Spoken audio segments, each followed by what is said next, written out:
When Hitler Stole Pink Rabbit by Judith Kerr, Chapter 10. Just before the end of the summer holidays, Papa went to Paris. There were so many German refugees living there now that they had started their own newspaper. It was called the Daily Parisian, and some of the articles Papa had written in Zurich had appeared in it. Now the editor wanted him to write for the paper on a more regular basis. Papa thought that if it worked out, they might all go to Paris to live. The day after he left, Mama arrived. She was the children's grandmother and had come to visit from the south of France. "How funny," said Anna. "Oh, Mama might pass Papa on the train. They could wave to each other." "They wouldn't, though," said Max. "They don't get on." "Why not?" said Anna. It was true, now that she came to think of it, that old Mama only came to see them when Papa was away. "One of those family things," said Max, in an irritating would-be grown-up voice. "She didn't want Papa and Mama to marry each other." "Well, it's a bit late now," said Anna with a giggle. Anna was out playing with Vernelli when Mama arrived, and she knew at once that she had come because of the hysterical barking that had issued from an open window of the inn. Mama never moved without her dash-hound Pumpel. She followed the sound and found Mama with Mama. "Darling Anna," cried Mama, "how lovely to see you." And she hugged Anna to her stout bosom. After a moment, Anna thought the hug must be finished and wriggled, but Mama held on tight and hugged her a little bit more. Anna remembered that Mama had always done this. "It's been such a long time," cried Mama. "That dreadful man Hitler." Her eyes, which were blue like Mama's but much paler, filled with tears, and her chins, there were two, trembled gently. It was difficult to hear exactly what she was saying because of Pumpel's noise. Only a few phrases like "torn from our homes" and "breaking up families" emerged above the frantic barks. "What's the matter with Pumpel?" asked Anna. "Oh, Pumpel, my poor Pumpel, just look at him," cried Mama. Anna had been looking at him. He was behaving very strangely. His brown hindquarters stuck straight up into the air, and he kept flattening his head on his front paws as though he were bowing. Between bows, he gazed beseechingly at something above Mama's wash basin. Since Pumpel was the same tubby shape as Mama, the whole operation was very difficult for him. "What does he want?" asked Anna. "He's begging," said Mama. "Isn't he sweet? He's begging for that electric light bulb, but Pumpel, my darling Pumpel, I can't give it to you." Anna looked. Above the basin was a perfectly ordinary round bulb painted white. It seemed an eccentric thing even for Pumpel to wish for. "Why does he want it?" she asked. "Well, of course he doesn't realize it's a bulb," Mama explained patiently. "He thinks it's a tennis ball and he wants me to throw it for him." Pumpel, sensing that his needs were at last being taken seriously, bowed and barked with redoubled vigor. Anna laughed. "Poor Pumpel," she said, and tried to stroke him, but he immediately snapped at her hand with his yellow teeth. She withdrew quickly. "We could unscrew the bulb," said Mama, but it was stuck fast in its socket and would not be moved. "Perhaps if we had a real tennis ball," said Mama, searching her purse. "Anna, darling, would you mind? I think the shops are still open." "Tennis balls are quite expensive," said Anna. She had once wanted to buy one with her pocket money, but had not had nearly enough. "It doesn't matter," said Mama. "I can't leave poor Pumpel like this. He'll exhaust himself."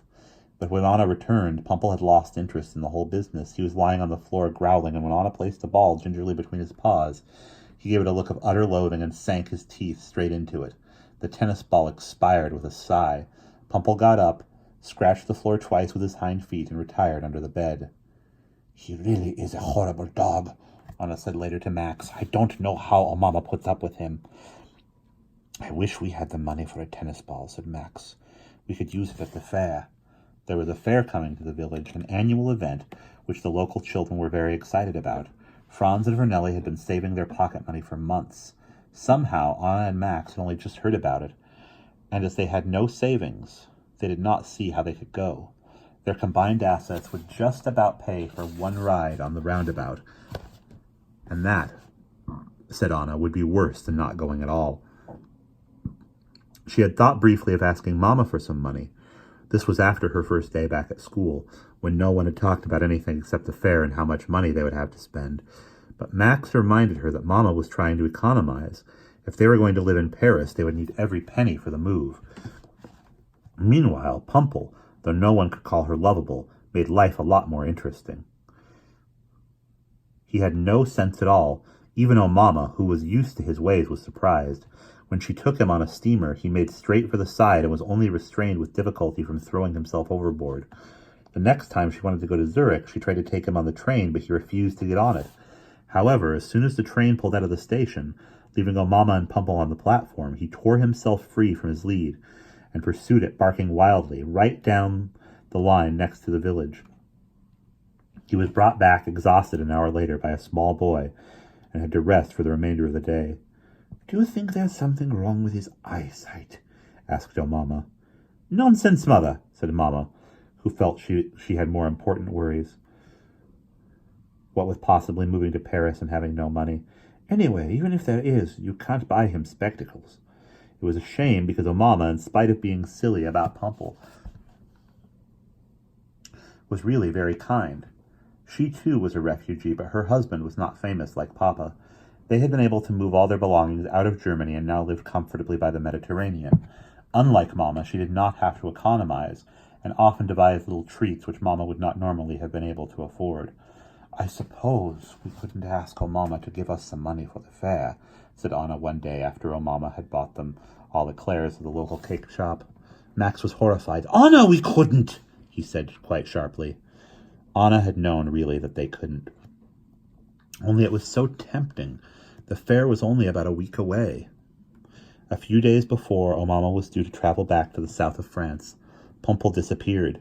He had escaped from O'Mama's room early in the morning, and she had thought nothing of it. He often went for a sniff round the lake, and usually came back quite quickly of his own accord.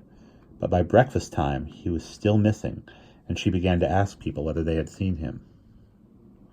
"Whatever has he got up to now?" said Herr Zwirn. He did not like Pumple, who upset his other customers, chewed the furniture, and had twice tried to bite Trudy.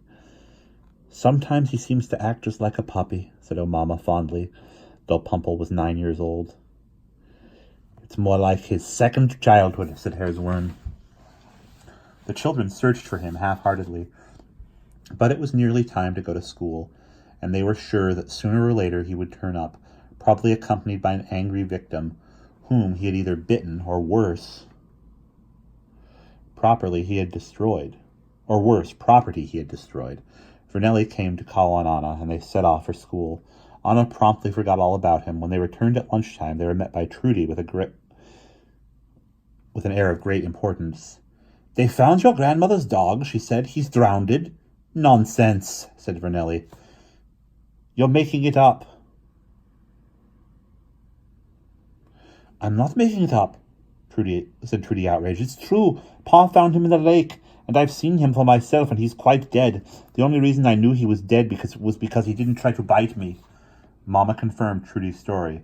Pumple had been found at the bottom of a low wall at the edge of the lake. No one ever discovered how he got there, whether he had leapt down in a fit of madness or mistaken one of the large pebbles in the water for a tennis ball. Herr Zwirn suggested that it might have been suicide. "I've heard of dogs doing that," he said, "when they're no good to themselves or anyone else." Poor O'Mama was dreadfully upset. She did not come down to lunch, and only appeared red-eyed and silent for Pumple's funeral in the afternoon. Herr Zwirn dug a little grave for him in the corner of the garden. O'Mama had wrapped Pumple up in an old shawl, and the children all stood by while she put him in his last resting place. Then, under O'Mama's direction, they each threw a shovelful of soil on top of him. Herr Zwirn briskly threw on a whole lot more, and then flattened and shaped it into a low mound. "Now for the decoration," said Herr Zwirn. O'Mama tearfully placed a large pot plant with a chrysanthemum on top. Trudy watched her approvingly. "Now your doggy can't get out," she said with obvious satisfaction. This was too much for O'Mama, and to the children's embarrassment she burst into tears and had to be led away by Herr Zwirn. The rest of the day was rather gloomy. Nobody really minded about poor Pumple except O'Mama, and they all felt they owed it to her not to look too cheerful. After supper, Max went off to do his homework, while Anna and Mama kept O'Mama company. She had hardly said a word all day, but now she suddenly could not stop talking. On and on she went about Pumple and all the things she used to do. How could she face traveling back to the south of France without him? He had been such good company on the train, and she even had his return ticket. Both Mamma and Anna had to inspect it. It was all the fault of the Nazis, cried O Mamma. If Pummel had not had to leave Germany, he would never have drowned in Lake Zurich, that dreadful man Hitler. After this, Mamma gradually turned the talk into the usual list of people who had gone to live in different countries or had stayed behind, and Anna began to read, but her book was not very interesting, and bits of conversation kept flittering through. Somebody had got a job in films in England. Somebody else, who had been rich, was now very hard up in America, and his wife had to go out cleaning. A famous professor had been arrested and sent to a concentration camp. Concentration camp? Then Anna remembered it was a special prison for people who were against Hitler. The Nazis had chained him in a dog kennel. What a silly thing to do, thought Anna, as O Mamma, who seemed to see some connection between this and Pumpel's death, talked more and more excitedly. The dog kennel was right by the entrance of the concentration camp, and every time anyone went in or out, the famous professor had to bark. He was given scraps to eat out of a dog dish, and was not allowed to touch them with his hands. Anna suddenly felt sick. At night, the famous professor had to sleep in the dog kennel. The chain was too short for him even to stand up straight.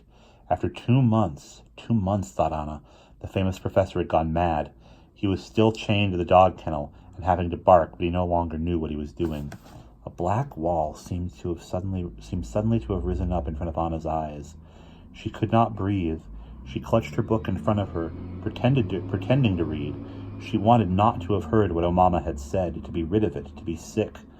Mamma must have sensed something, for there was a sudden silence, and Anna could feel Mamma looking at her. She stared fiercely down at her book and deliberately turned a page as though absorbed. She did not want Mamma, and especially O Mamma, to speak to her. After a moment, the conversation started up again. This time, Mamma was talking rather loudly, not about concentration camps, but about how cold it had been lately. "Enjoying your book, dear?" said O Mamma.